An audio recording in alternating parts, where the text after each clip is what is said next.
Minasan konnichiwa. Vidéo yokoso. Kanji o manabimashou. Bonjour et bienvenue sur cette nouvelle série. Cette fois-ci, dans cette nouvelle playlist, on va faire en sorte d'apprendre les kanji. Alors là, je vous montre la petite vignette où je vais expliquer déjà comment était arrivé un kanji, son origine, son histoire et ainsi de suite. L'intérêt de cette nouvelle playlist, c'est de vous expliquer comment dessiner des kanji. Donc là, en fin de compte, ce que je vais faire, c'est que je vais partir tout simplement de la création des traits. Il faut savoir qu'un kanji, en fin de compte, est caractérisé par son nombre de traits. Lorsque vous cherchez un kanji dans un dictionnaire, vous cherchez automatiquement, pas par rapport à son... Par exemple, si je dis Kuruma, vous n'allez pas chercher Ku, mais vous allez chercher par rapport au nombre de traits pour retrouver celui-ci dans un dictionnaire. Donc ce que l'on fera, c'est qu'on va utiliser différents livres. Donc là, je vous montre par exemple le premier qui s'appellera 100 kanji pour débutants. Alors il est très bien parce qu'il commence simplement, vous verrez, et après on fera en sorte de progresser. Le deuxième livre très intéressant, c'est 486 kanji de base qui s'appelle les kanji bien vus, bien compris, bien appris. Et le dernier, bien évidemment, c'est le Memento et Dictionnaire des kanji, c'est-à-dire 1945 kanji. Alors oui, je sais, certaines personnes vont me dire, il y en a plus maintenant, je suis tout à fait d'accord, mais croyez-moi, pour apprendre les 1945 kanji, accrochez-vous.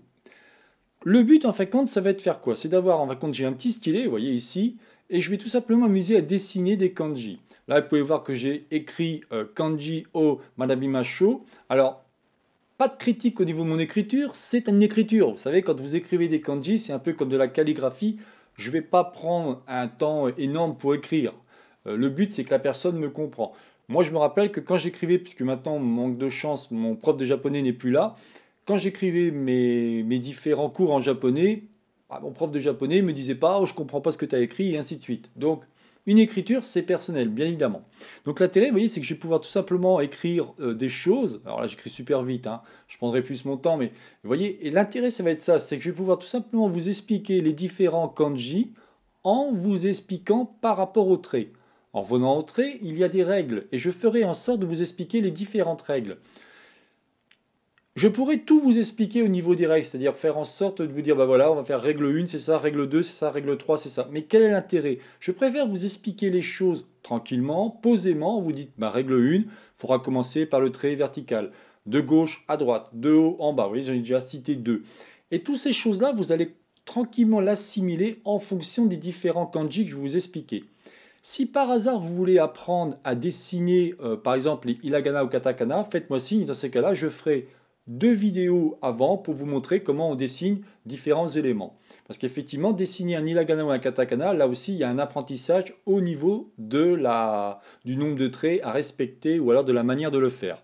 Encore une fois, chacun a son écriture, donc bien évidemment, ne prenez pas en compte la manière d'écrire. C'est surtout, est-ce qu'on comprend ou pas? Si je fais ha, si j'écris a, est-ce que vous comprenez? Oui. Si je fais wa, est-ce que vous comprenez? Vous voyez, il faut juste se dire ça. Une fois que vous avez compris ça, bon bah c'est cool. Il faut savoir qu'en fin de compte, je vais travailler avec une interface qui s'appelle Blender 2.8, puisque je fais aussi des cours en 3D. Et je me suis dit, tiens, pourquoi pas utiliser celui-là? Alors pour ceux qui connaissent, c'est tout simplement la technique Grease Pencil, qui va me permettre de vous faire des trucs assez sympathiques. Pour finir, je me sers aussi d'une application qui s'appelle Imiwa. Imiwa, très intéressant, là je vous montre la petite vignette. Imiwa, en fin de compte, permet, c'est une personne qui a fait un outil gratuit, alors vous pouvez le trouver sur App Store ou alors sur Android, alors je ne sais plus sur quel truc on appelle ça sur Android, mais vous allez pouvoir le trouver tranquillement et vous allez voir par rapport à la manière que les traits sont tracés. C'est très intéressant et ça permet évidemment de ne pas dire de bêtises, parce que croyez-moi, là il y a des kanji très simples, mais il y a des kanji très complexes, donc des fois on va se dire tiens mais pourquoi il fait ça? Il faut quand même avoir toujours un référentiel, donc je vous dis autant avoir différents référentiels. J'ai différents bouquins pour bien vous dire les choses. Vous avez beau connaître les règles, on peut des fois se poser des questions quand on attaquera les kanji bien plus complexes. L'intérêt aussi, c'est que le kanji, à chaque fois que je vais vous l'expliquer, je vais vous expliquer des fois son origine, comment celui-ci, on peut l'interpréter. Par exemple, si je vous dessine le chien, vous voyez, donc je fais quelque chose comme ça, hop, on pourrait dire, bon bah là c'est quoi? Bah moi je dirais par exemple, c'est une petite bestiole qui est sur ses pattes avec un petit sucre qui l'attend. J'essaierai de vous donner des trucs assez intéressants ou marrants pour vous aider à comprendre et à apprendre les différents kanji. Croyez-moi, moi je sais que ça m'a bien aidé. Ma prof elle rigolait à chaque fois que je lui disais ça parce que les Japonais ou les Chinois apprennent les kanji complètement différemment de nous, hein. Nous on essaie de trouver des trucs mémotechniques puisque c'est pas du tout notre langue et notre manière d'apprendre, donc on essaie de trouver quelque chose comme ça. Et à chaque fois, je ferai en sorte aussi de vous donner des exemples. Alors, au début, non, parce que ça va être trop simple, mais après, dès qu'on aura, par exemple, le chien, On pourra dire, tiens, il y a un chien derrière le buisson, des choses comme ça. Je vous ferai des phrases, comme ça vous permettra d'assimiler et de surtout mettre le kanji dans une phrase, qui est toujours intéressant à comprendre.